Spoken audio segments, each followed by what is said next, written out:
बिस्मिल्लाहिर्रहमानिर्रहीम। अस्सलाम वालेकुम। मैं हूं डॉक्टर ज़ियाउल्लाह खान गाज़ी।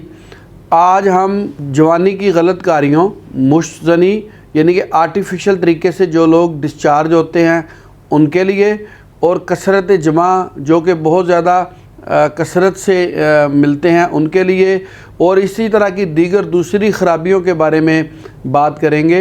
अब मुश्तज़नी के जो असरात हैं वो बहुत अरसा तक भुगतने पड़ते हैं। काफ़ी यानी कि उम्र तक जाके भी मरीज़ कसरत जमा की वजह से और मुश्तज़नी की वजह से तकलीफ़ के अंदर रहता है, जिसकी वजह से उसको क़ुव्वत बाह में कमी आ जाती है। तो अब मुश्तज़नी के असरात को ख़त्म करने के लिए और कसरत जमा के असरात को ख़त्म करने के लिए होम्योपैथिक की एक दवा है जो कि एक पौधे से तैयार की जाती है। इसके बीजों को कूट कर होम्योपैथिक टंक्चर्स तैयार किए जाते हैं। इसे स्टाफी सगेरिया कहते हैं। इसके बारे में आज मैं आपको बताऊंगा कि इसके इंतहाई मुफीद असरात सामने आए हैं उन लोगों के लिए जिनके अज़ाए तनासल के अंदर किसी भी किस्म की ख़राबी हो, चाहे वो कसरत जमा की वजह से हो, चाहे वो मुश्तज़नी की वजह से हो, तो उन दोनों असरात को ख़त्म करती है। अब जो लोग मुश्तज़नी करते हैं वो बाज़ का तो ये होता है कि उनको पेशाब की तकलीफ़ात भी साथ होना शुरू हो जाती है।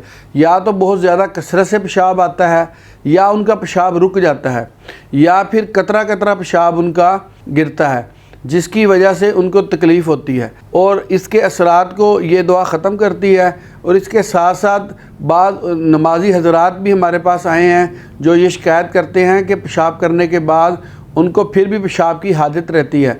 यानी मसाना जब एक दफ़ा खाली हो जाता है लेकिन दोबारा भी उनको ये हाजत होती है कि अभी पेशाब करना है। जैसे ही वो यानी पेशाब वगैरह संजा वगैरह करके फ़ारिग होते हैं, लेकिन फिर भी एक दो कतरे जो हैं उनके कपड़ों के ऊपर गिर जाते हैं, जिसकी वजह से उनको नमाज़ पढ़ने के अंदर मुश्किलात पेश आती हैं। तो उनके लिए भी ये दुआ बेहद मुफीद है। और मर्दों में कसरत जमा और मुश्तज़नी के अलावा दीगर जो भी क़ुव्वत बाह में कमी हो, दीगर जितनी भी ख़राबियाँ हैं उनको इस दुआ से ठीक किया जा सकता है।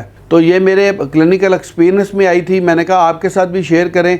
अगर आप स्टाफी सगेरिया को छोटी ताकतों में 30 के अंदर आप इस्तेमाल करते हैं तो ये आज़हद मुफीद है। और अगर कसरत जमा की वजह से क़ुव्वत बाह में किसी भी किस्म की कोई कमी रह गई है तो वहाँ पर भी ये बड़ा अच्छा काम करती है।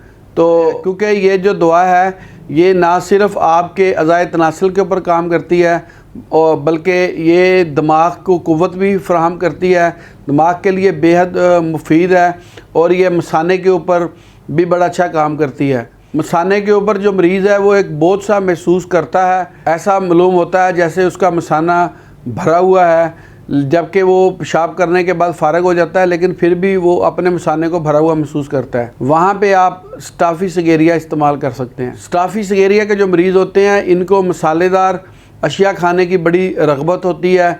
ये क्या हर वक्त चाहते हैं कि चटपटी चीज़ें खाई जाएँ, और इनको भूख बहुत ज़्यादा लगती है। और मसालेदार अशिया खाने की वजह से बाज़ का दिन को दर्द कुलंज हो जाता है, कभी कब्ज़ हो जाती है, जिसकी वजह से मैदे के अंदर भी एक गरानी सी महसूस करते हैं।